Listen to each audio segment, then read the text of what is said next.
Namaskaram. Welcome to day 5 of our Navaratri series. 9 days of Navaratri, 9 strengths of women in relationship. അങ്ങനെ നമ്മൾ എങ്ങനെയാണ് നമ്മുടെ inner stability കൊണ്ടുവരുന്നതിനെ കുറിച്ച് സംസാരിച്ചിരുന്നു. അതുപോലെ തന്നെ how to develop a patience like a gardener എന്നുള്ളതിനെ കുറിച്ച് സംസാരിച്ചു. പിന്നീട് how to be courageous and calm എന്നുള്ളതിനെ കുറിച്ച് സംസാരിച്ചിട്ടുണ്ടായിരുന്നു. Also being a peaceful warrior എന്നുള്ളതിനെ കുറിച്ചും.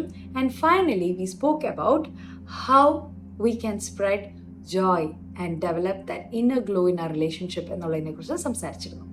And today we are going to talk about the heart of any connection through Skandamata. Skandamata ദേവിയുടെ ആ ഒരു പൂർണ്ണ സെൽഫ്ലെസ് ലവിൻ്റെ പേരിലാണ്, അല്ലെന്നുണ്ടെങ്കിൽ ആ ഒരു എംപത്തി ആൻഡ് പ്രൊട്ടക്ഷൻ, കെയർ, ഇതൊക്കെയാണ് സ്കന്ദമാതയുടെ ഏറ്റവും വലിയ ഗുണങ്ങളായി പറയപ്പെടുന്നത്.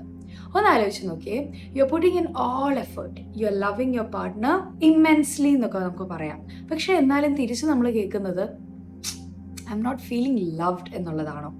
എന്നാലൊരു പക്ഷേ സ്കന്ദമാതയുടെ ഇന്നത്തെ ഈ സ്ട്രെങ്സ് എന്തൊക്കെയാണെന്ന് മനസ്സിലാക്കിയാൽ നമുക്ക് ആ ഹാർട്ട് ഓഫ് ദ കണക്ഷൻ പൂർത്തിയാക്കാൻ. കാരണം ദേവി നമ്മളെ പഠിപ്പിക്കുന്നത് കൈൻഡ്നെസ് മാത്രമല്ല, പക്ഷെ how to nurture the love and care in a relationship so that the other person feel that love you give എന്നുള്ളതിനെ കുറിച്ചാണ്. So welcome to day 5 of our Navaratri series.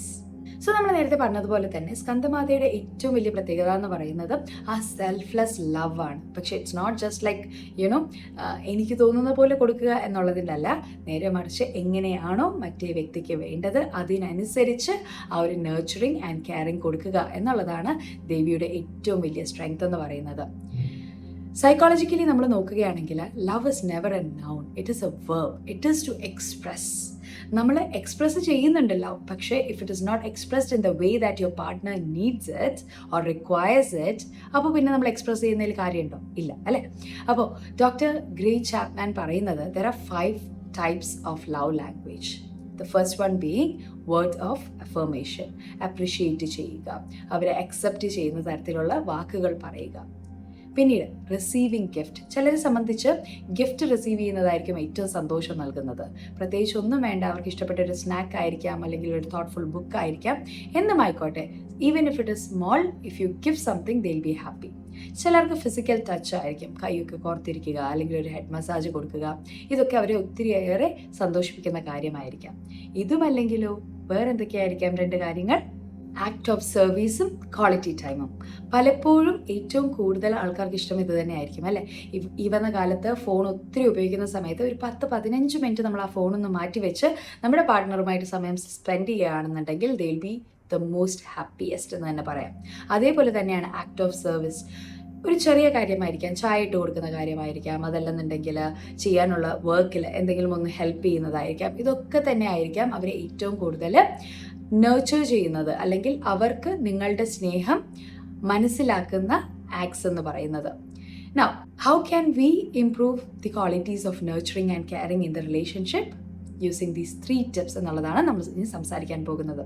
The first one is to discover. വെറുതെ ഊഹാപോഹങ്ങളിലൂടെ പോകുന്നതിനെക്കാട്ടിലും try to ask, understand what makes them happy or start observing them.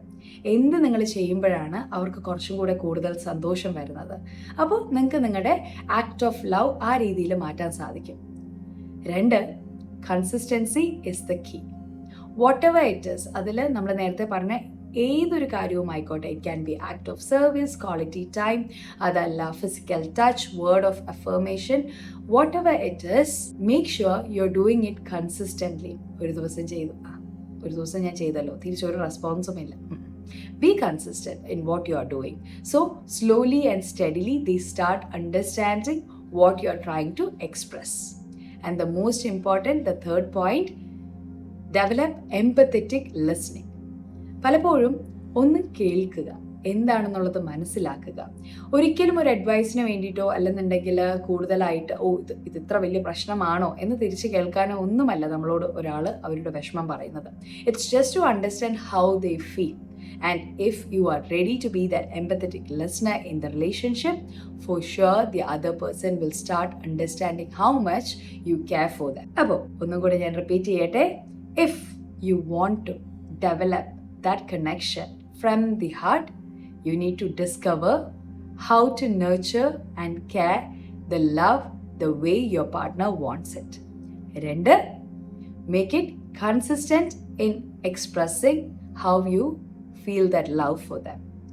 3, be empathetic listener. 5ാമത്തെ ദിവസം ഒരു കുഞ്ഞു task ചെയ്യാമോ? മറ്റൊന്നുമല്ല, comment below what is your love language. നമ്മളുടെ love language എന്താണെന്നും കൂടെ നമ്മൾ മനസ്സിലാക്കിയാലല്ലേ അതിനനുസരിച്ച് നമുക്ക് നേരത്തെ നമ്മൾ പറഞ്ഞിട്ടുണ്ടായിരുന്നത് പോലെ we can establish that in our relationship. So establish a good connection and enjoy your relationship. We'll be meeting tomorrow, day 6 of Navratri.